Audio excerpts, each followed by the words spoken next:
everyone, welcome back to my Bible journey. Imagine standing in a crowded wedding hall at midnight.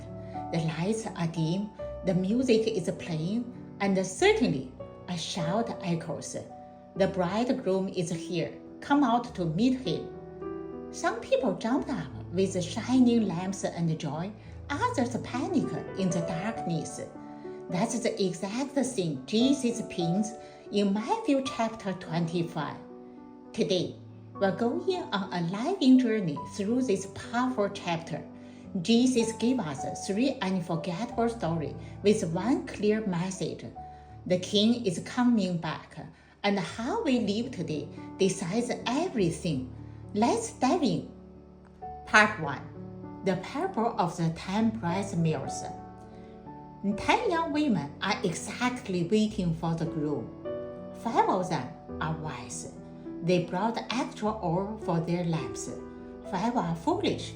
They only brought what was in their hands. Hours pass, midnight comes. The foolish girls' lamps start going out. Give us some gold, they beg.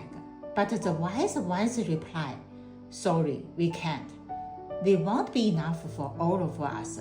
Go buy your own. While the foolish girls are rushing to the market, boom! The bridegroom arrives.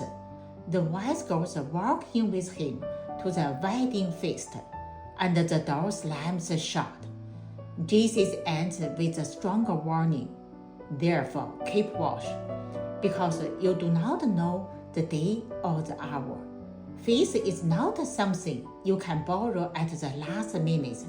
It's the oil you store up every day by walking with Jesus. Part 2. The Parable of the Talents. A master is heading on a long journey. He gives 5 talents to one servant, 2 to another, and 1 to the last guy. A talent back then was worth about 20 years of wages, serious money. The first 2 servants get busy right away, investing and doubling their money. But the third servant, he digs a hole in the ground and buries his talent because he's afraid. When the master returns, he celebrates the first 2. Well done, good and faithful servant. You were faithful with a few things. I will put you in charge of many things. Come and share your master's happiness.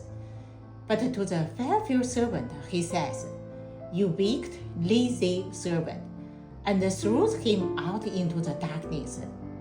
Jesus is telling us, God has given every one of us gifts, time, money, and abilities.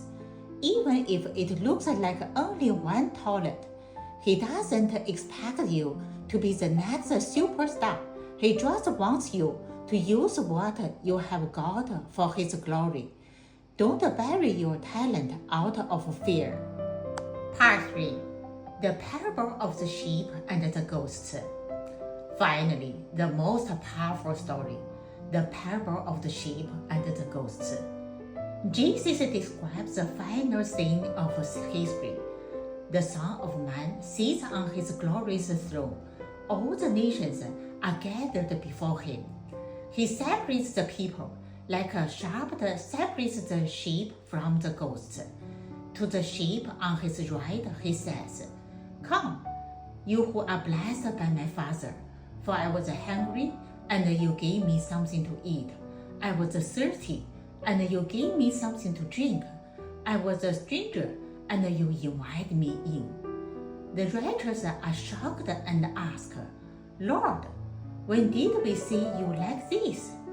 Jesus replies, truly I tell you, whatever you did for one of the least of these brothers and sisters of mine, you did for me. Then he turns to the goats on the left and says the opposite. They thought they were ignoring those people, but Jesus says they were actually ignoring Him. Last part, conclusion. So what does Matthew 25 say to us today? Be prepared like the wise bridesmaids.